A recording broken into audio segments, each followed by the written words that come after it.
Hi friends, welcome to KBC சமையல். இன்றைக்கி நம்ம குலாப் ஜாமுன் மிக்ஸ் எதுவுமே இல்லாமல் ப்ரெட்டை வச்சு ரொம்ப சாஃப்ட்டாக ஜூஸியாக கொஞ்சம் கூட விரிசல் எதுவுமே இல்லாமல் ரொம்ப சூப்பரான சாஃப்ட்டான குலாப் ஜாமுன் செய்ய போகிறோம். வாங்க எப்படி செய்யுதுன்னு பார்த்துடலாம். வீடியோக்குள்ளே போகிறதுக்கு முன்னாடி நம்ம சேனலில் ஃபஸ்ட் டைம் நீங்கள் பார்க்குறீங்கன்னா சப்ஸ்கிரைப் பண்ணிக்கோங்க. பக்கத்தில் இருக்கிற பெல் ஐக்கானை கிளிக் பண்ணி அதில் ஆல் ஆப்ஷனையும் சேவ் பண்ணிச்சுக்கோங்க. அப்போ தான் நான் போடக்கூடிய ஒவ்வொரு வீடியோஸ் நோட்டிஃபிகேஷனாக வரும். சப்ஸ்கிரைப் பண்ண பார்க்குற புது வியூவர்ஸும் மறக்காமல் சப்ஸ்கிரைப் பண்ணி சப்போர்ட் பண்ணுங்கள். வாங்க வீடியோக்குள்ளே போகலாம். நான் இன்றைக்கி 8 ஸ்லைஸ் ப்ரெட் வந்து எடுத்துருக்கிறேன். நீங்கள் உங்கள் தேவைக்கு தகுந்த மாதிரி பார்த்து எடுத்துக்கோங்க. இப்போ இதுலேருந்து இந்த ஓரங்களை மட்டும் கட் பண்ணி எடுத்துடலாம்.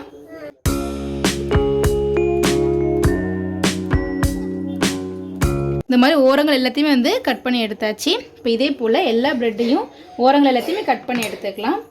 நான் வந்து கொஞ்சமாக செய்கிறதுனால இந்த 8 ஸ்லைஸ் வந்து ப்ரெட் வந்து எடுத்துருக்கிறேன். நீங்கள் எவ்வளோ செய்கிறீங்களோ அதுக்கு தகுந்த மாதிரி ப்ரெட்டோட அளவுகளை கூட்டியோ குறைச்சியோ சேர்த்துக்கோங்க. குலாப் ஜாமுன் மிக்ஸ்லாம் தேவையே இல்லை. இந்த மாதிரி ரொம்ப ஈஸியாக ப்ரெட் இருந்தாலே போதும். அவ்வளோ சாஃப்டாக ஜூஸியாக சூப்பரான குலாப் ஜாமுன் செஞ்சிடலாம் வீட்டிலையே. செம்ம டேஸ்ட்டாக வந்துருக்கும்.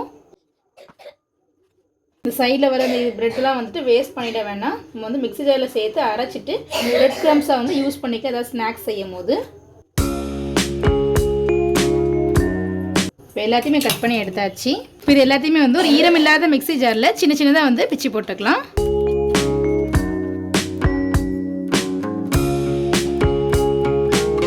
இந்த மாதிரி எல்லாத்தையுமே வந்து பிச்சு போட்டாச்சு. இப்போ இதை நல்லா வந்து ஃபைனாக அரைச்சி வந்து எடுத்துப்போம். இப்போ இந்த அளவுக்கு நல்லா அரைச்சி வந்து எடுத்தாச்சு. இந்த அளவுக்கு நல்லா ஃபைனாக வந்து அரைச்சாச்சு. இப்போ ஒரு அகலமான மிக்சிங் கூட எடுத்துக்கலாம். இப்போ நம்ம அரைச்சி அந்த ப்ரெட்டை வந்து இதை சேர்த்துருவோம். இப்போ இந்த மாதிரி எல்லா ப்ரெட்டையும் சேர்த்தாச்சு. இதில் வந்து கொஞ்சமாக காய்ச்சி ஆற வச்ச பால் வந்து சேர்த்துக்கலாம். ரொம்ப சேர்த்துறாதீங்க. தேவைக்கு தகுந்த மாதிரி கொஞ்சமாக சேர்த்து நல்லா பிசைஞ்சிக்கோங்க. கொஞ்சமாக சேர்த்தாலே போதும், கரெக்டாக வந்து வந்துடும். நம்ம பால் சேர்க்கும் போது நல்ல வாசமாக இருக்கும், ரொம்ப டேஸ்ட்டாக வந்துருக்கும்.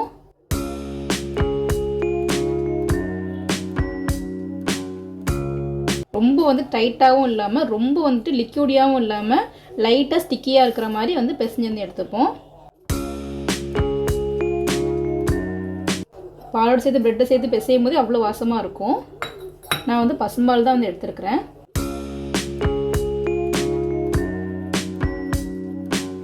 இந்த அளவுக்கு பிசைஞ்சாச்சு. ரொம்ப கெட்டியாகவும் இல்லை, ரொம்ப லிக்யூடியாகவும் இல்லை. இந்த அளவுக்கு பிசைஞ்சாச்சு. இது அப்படியே இருக்கட்டும். ஒரு 10 நிமிஷம் நல்லா வந்து ஊறட்டும். இப்போ மாவு வந்து ஊறுறதுக்கு நம்ம வந்து சுகர் சிரப் வந்து ரெடி பண்ணிக்கலாம். இப்போ ஒரு கடாயை வச்சுருக்கேன். அது வந்து 1 கப் அளவுக்கு சீனி வந்து சேர்த்துக்கலாம். 1 கப் சீனிக்கு 1 கப் அளவுக்கு தண்ணி. நீங்கள் எந்த கப்னாலும் மெஷர்மெண்ட் பண்ணிக்கலாம், இதில் தான் கிடையாது. இது கூட ஒரு 3 ஏலக்காவை தட்டி வச்சுருக்கு, அதையும் சேர்த்துப்போம். இப்போ ஸ்டவ்வை ஹை ஃப்ளேமில் வச்சு நல்லா கலந்து விட்டுக்கலாம். பாகுபதம் எதுவுமே தேவையில்லை. நல்லா கரைஞ்சி கொதிச்சு கொஞ்சம் பிசுபிசுப்பான இது வந்தால் மட்டும் போதும். நான் வந்து சுகர் சிரப் வந்து கொஞ்சம் கம்மியாக தான் செய்கிறேன். நான் சுகர் சிரப் வந்து எல்லாமே வேஸ்ட்டாக தான் ஆகணும். தேவைக்கு தகுந்த மாதிரி மட்டும் தான் செய்கிறேன். நீங்கள் இனிமேல் நல்லா ஜூஸியாக வேணும்னு நினச்சிங்கன்னா எக்ஸ்ட்ரா சீனி தண்ணி சேர்த்துக்கோங்க. நல்லா கரைஞ்சி கொதிச்சு வந்து வரட்டும். இப்போ இந்த பாருங்கள் 2 நிமிஷம் நல்லா கொதிச்சு வந்துருச்சு. நல்லா மிக்ஸ் பண்ணிவிட்டு இந்த மாதிரி லைட்டாக எடுத்து பார்த்தோம் அப்படின்னா நல்லா பிசு பிசுன்னு இருக்கும். இந்த அளவுக்கு இருந்தால் போதும். இப்போ இது நம்ம ஸ்டவ் ஆஃப் பண்ணி எடுத்து வந்து வச்சிடலாம். இப்போ இந்த மாவுமே 10 நிமிஷம் நல்லா வந்து ஊறி இருக்குது. நல்லா சாஃப்டாக வந்து ஆயிருக்கு. கையில் வந்து கொஞ்சமாக எண்ணெயில் நெய் ஏதாவது தடவிக்கோங்க ஒட்டாமல் வரதுக்காக. இப்போ இதுலேருந்து சின்ன சின்ன பால்ஸாக வந்து பிடிச்சி எடுத்துக்கலாம். ரொம்ப பெருசாக பிடிக்காதீங்க, ரொம்ப வந்து சின்னதாகவும் வேண்டாம். நல்லா கிராக் எதுவுமே இல்லாமல் நல்லா டைட்டாக வந்து உருண்டை பிடிச்சிக்கோங்க. கிராக் இருந்துச்சு அப்படின்னா பொரிக்கும் போதே வந்து ரொம்ப வெடிச்சிடும். இந்த மாதிரி சைஸில் உருண்டை பிடிச்சி வச்சுருக்கிறேன். பொரிக்கும் போது கரெக்டான அளவில் வந்து வரும். பாருங்கள், கொஞ்சம் கூட கிராக் எதுவுமே இல்லை. இந்த அளவுக்கு வந்து பிடிச்சிருக்கிறேன்.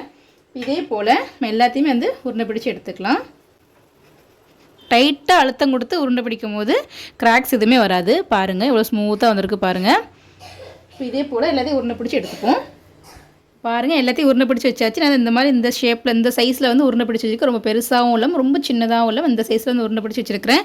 நமக்கு அந்த 10 ஸ்லைஸ் ப்ரெட்டில் இவ்வளோ பால்ஸ் வந்து கிடச்சிருக்கு. இப்போ நம்ம பொரிக்க ஆரம்பிச்சிடலாம். கடையில் வந்து எண்ணெய் சேர்த்துக்கு நல்லா சூடாகிடுச்சு. இப்போ செக் பண்ணி பார்த்துடலாம். சின்னதாக ஒரு பால் வந்து சேர்த்துக்கலாம். இந்த மாதிரி நல்லா பபிள்ஸ் வந்து வந்துடுச்சு. பாருங்கள், போட்டு 2 நிமிஷத்தில் இந்த அளவுக்கு நல்லா பபிள்ஸ் வந்து வந்துடுச்சு. இப்போ என்ன நல்லா சூடாகிடுச்சு. இப்போ நம்ம சேர்த்துருவோம். உங்கள் கடாயோட அகலத்தை பொறுத்துட்டு கொஞ்சம் கொஞ்சமாக சேர்த்துக்கோங்க. ஒரே நேரத்தில் மொத்தத்தையும் சேர்க்காதீங்க. அது வேகிறதுக்கு கொஞ்சம் இடம் வந்து வேணும். ஆயில் நல்லா ஹீட் பண்ணிவிட்டு நம்ம வந்துட்டு இந்த குலாப் ஜாமுன் இதை போடும் போது ஆயிலை வந்துட்டு மீடியம் ஃப்ளேமில் வந்து வச்சுக்கோங்க. ரொம்ப லோ ஃப்ளேம்லேயும் வைக்காதீங்க, எல்லாமே வெடிப்பு வந்துடும்.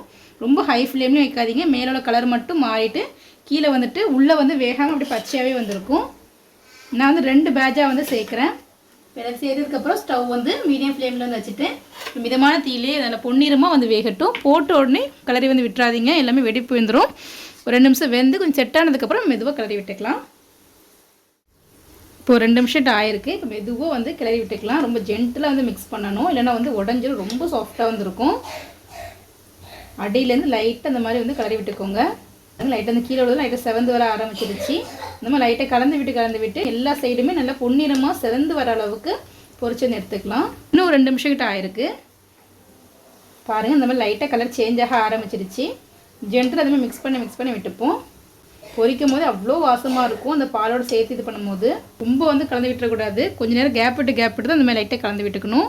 நல்லா வந்து ஃப்ரை பண்ணி எடுத்துக்கலாம். இப்போ இன்னொரு 3 நிமிஷம் கிட்ட ஆயிருக்கு. பாருங்கள், இந்தளவுக்கு நல்லா செவந்து வந்திருக்கு. உங்களுக்கு இந்த அளவுக்கு இருந்தால் போதும்னு நினச்சிட்டிங்கன்னா இந்த அளவுக்கு இருக்கும்போது எடுத்துக்கோங்க. நான் இன்னும் 2 நிமிஷம் விட்டுட்டு இன்னும் கொஞ்சம் டார்க்கானதுக்கப்புறம் எடுக்க அப்புறம் இன்னுமே சூப்பராக இருக்கும். பார்க்கறதுக்கு நல்லா அட்ராக்டிவாக வந்துருக்கும். பாருங்கள், சூப்பராக வந்துருச்சு. அவ்வளோ வாசமாக இருக்குது, டெம்டிங்காக இருக்குது. இப்போமே சாப்பிட்றலாம் அந்தளவுக்கு சூப்பராக வந்துருக்கு. வைக்கும் போதே நீங்கள் வந்து சீனி பாகு சைடில் வந்துட்டு ஆறிடுச்சு அப்படின்னா லைட்டாக சூடு பண்ணி எடுத்துக்கோங்க. ஏன்னா சூடாக இருக்கும் போது போட்டால் தான் வந்துட்டு நல்லா அப்சர்வ் ஆகும். இல்லைனா வந்து சீனி பாகு உள்ள வரைக்கும் அப்சர்வ் ஆகாது. எனக்கு கொஞ்சம் லைட்டாக ஆறுனதுனால நான் வந்து லைட்டாக சூடு பண்ணி எடுத்துக்கிறேன். இதுவுமே இந்தளவுக்கு நல்ல டார்க்கான கலரில் வந்து வந்துருச்சு. பாருங்கள், பார்க்கவே அவ்வளோ சூப்பராக இருக்குது. இந்தளவுக்கு இருந்தால் போதும். இப்போ எடுத்துடலாம்.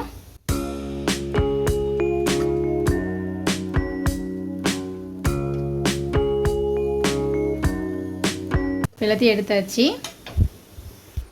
சீனி பாகையும் சைடில் கொஞ்சம் லைட்டாக சூடு பண்ணிக்கிட்டேன். இப்போ நம்ம பொரிச்சிருக்கிறது அந்த ஜாமுனை வந்துட்டு இதை வந்து சேர்த்துடலாம். ஜாமுனும் சூடாக இருக்கணும், சீனி பாகும் சூடாக இருக்கணும். அது ரெண்டுமே நல்லா அப்சர்வ் ஆகி வரும். எல்லாத்தையும் சேர்த்தாச்சு. நல்லா ஜென்டலாக மிக்ஸ் பண்ணி விட்டுக்கலாம். இந்தளவுக்கு மிக்ஸ் பண்ணியாச்சு. இப்போ இது ஓரமாக இருக்கட்டும். இப்போ மீதி இருக்கிறதையும் பொரிச்சு வந்து எடுத்துக்கலாம். இதே போல் மீதி இருக்கிற எல்லாத்தையும் வந்து சேர்த்துப்போம். இதையும் சேர்த்தாச்சு. இப்போ இதையும் ஸ்டவ் மீடியம் ஃப்ளேமில் வச்சு 2 பக்கம் நல்லா பொன்னிறமாக பொரிச்சு வந்து எடுத்துப்போம். இப்போ 2 சைடு நல்லா இந்தளவுக்கு பொன்னிறமாக வந்து ஃப்ரை ஆகிடுச்சு. இப்போ வந்து எடுத்து வந்து வச்சிடலாம். இதையுமே எடுத்து நம்ம சிரப்லேயே வந்து சேர்த்துடலாம். இப்போ எல்லாத்தையுமே இந்த மாதிரி சுகர் சிரப்பில் வந்து சேர்த்தாச்சு. இந்த மாதிரி லைட்டாக வந்து இப்படி கலந்து விட்டுப்போம். இது நல்லா வந்து ஊறட்டும். ஒரு 3 மணி நேரம் நல்லா வந்து ஊறட்டும். இது நல்லா சாஃப்டாக ஜூஸியாக உள்ள வரைக்கும் ரொம்ப சூப்பராக வந்துருக்கும். இப்போ ஒரு 3 மணி நேரம் கழிச்சு வந்து பார்க்கலாம். இப்போ 3 மணி நேரம் ஆகிடுச்சு. நல்லா வந்து ஊறி இருக்குது. பாருங்கள், நல்லா ஊறி நல்லா பெருசு நல்லா சாஃப்டாக வந்து ஆயிருக்கு. அந்த சுகர் சிரப் எல்லாமே நல்லா வந்து அப்சர்வ் பண்ணி ரொம்ப சூப்பராக இருக்குது. இப்போ வந்து எடுத்து வந்து வச்சிடலாம். இப்போ எல்லாத்தையுமே எடுத்து வந்து வச்சாச்சு. ரொம்ப சாஃப்டாக நல்லா ஜூஸியாக ரொம்ப டேஸ்ட்டாக இருக்கும். அந்த சுகர் சிரப்போடு சேர்த்து சாப்பிடும்போது அவ்வளோ சூப்பராக வந்துருக்கும். குலாப் ஜாமுன் மிக்ஸே தேவையில்லை. ப்ரெட்டை வச்சு ரொம்ப சாஃப்டாக ஜூஸியான சூப்பரான குலாப் ஜாமுன் செஞ்சிட்டோம். கொஞ்சமாக வந்து சுகர் ஸ்ப்ரிங்கிள்ஸ் வந்து போட்டுக்கலாம். இது வந்து ஆப்ஷனல் தான். கொஞ்சம் பார்க்கறது கொஞ்சம் நல்லாயிருக்கும். வர தீபாவளிக்கு கண்டிப்பாக இந்த குலாப் ஜாமுன் செஞ்சு பாருங்கள். அவ்வளோ சாஃப்டாக ஜூஸி ரொம்ப டேஸ்ட்டாக இருக்கும். நீங்களும் வீடியோ ட்ரை பண்ணி பார்த்துட்டு எப்படின்னு சொல்லி கமெண்ட் பண்ணுங்கள். இந்த வீடியோ உங்களுக்கு பிடிச்சிருக்குன்னு நினைக்கிறேன். பிடிச்சிருந்தா லைக் பண்ணிக்கோங்க. உங்கள் ஃப்ரெண்ட்ஸ் அண்ட் ஃபேமிலிஸ்க்கும் ஷேர் பண்ணுங்கள். இது போல் நிறைய வீடியோஸ் பார்க்கணும். மறக்காம சேனலுக்கு சப்ஸ்கிரைப் பண்ணிக்கோங்க. நம்ம சேனலில் தீபாவளி பலகார ரெசிபீஸ் நிறைய போட்டிருக்கோம். அதோட லிங்க் டிஸ்கிரிப்ஷன் கொடுக்குறேன். மறக்காம செக் பண்ணி பாருங்கள். ரொம்ப ஈஸியாகவும் இருக்கும். ரொம்ப டேஸ்ட்டாகவும் இருக்கும். தேங்க்ஸ் ஃபார் வாட்சிங்.